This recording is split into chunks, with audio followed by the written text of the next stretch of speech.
Rainbows here, rainbows there, rainbows everywhere. This is a common sight in the Commonwealth every June as we celebrate Pride Month.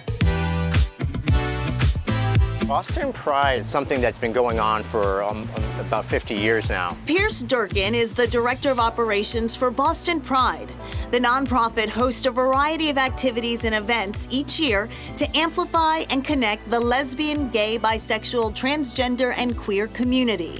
Their largest event, the annual Pride Parade in downtown Boston. 2019, which was the most recent one, where we had more than 400 groups registered to be in the parade, 50,000 marchers, and they did all that marching in front of more than 1 million spectators.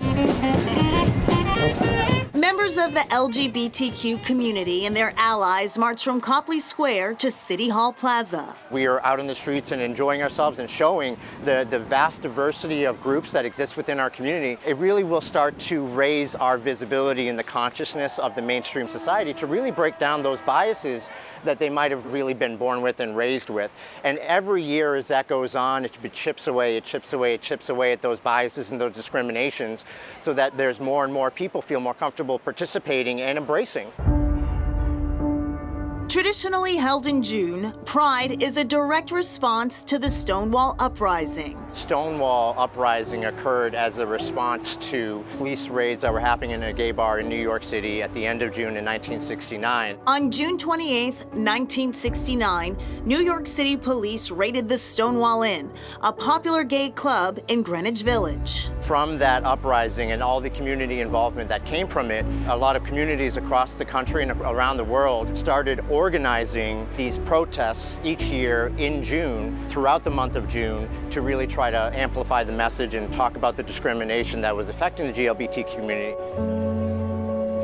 Some marched to honor the struggles of the past, and for many others, this is a chance to revel in progress made and progress to come. It's evolved into what really feels like a celebration given the amount of progress that's happened over the past 50 years. But Durkin says it's important to remember why the protest happened in the first place. It happened because of discrimination, and today we're very easily able to see that there is widespread discrimination against Black and brown people in our community, people of color in our community, transgender or gender nonconforming people in our community. Boston Pride is looking toward the future and hoping to see the rainbow after the storm. We have to just remember that even though there's been so much progress that's happened and that there is actually a lot to celebrate, that there is significant amounts of members of our community that are not able to enjoy the same freedoms that others might enjoy. What we are looking forward to now is a lot of positive change, looking to have a lot more diversity and representation on our top echelons of leadership.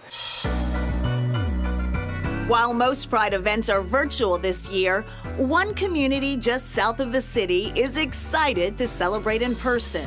Quincy Pride's annual event is the first Sunday of every June.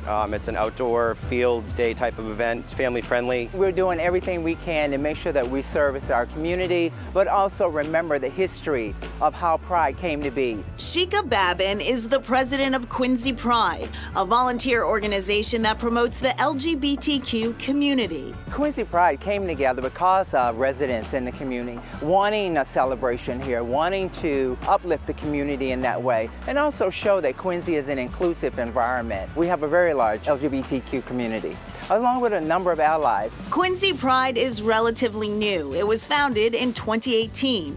They hope to expand their event offerings throughout the South Shore. It was really a gap that wasn't here in Quincy.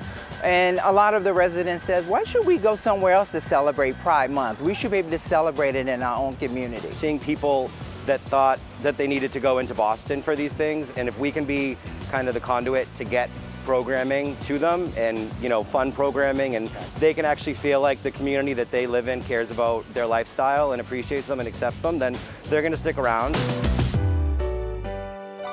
And back to Boston Pride, you heard Pierce Durkin mention that many individuals continue to face discrimination, among them people of color and those who are transgender. Many critics and activists have called for Boston Pride to make changes within its own leadership to be much more inclusive. Earlier this month, critics convinced several candidates for mayor to skip a forum sponsored by Boston Pride and stage an alternative forum. Boston Pride says it's working on changes. Coming up, cracking the code of the star Stars and Stripes.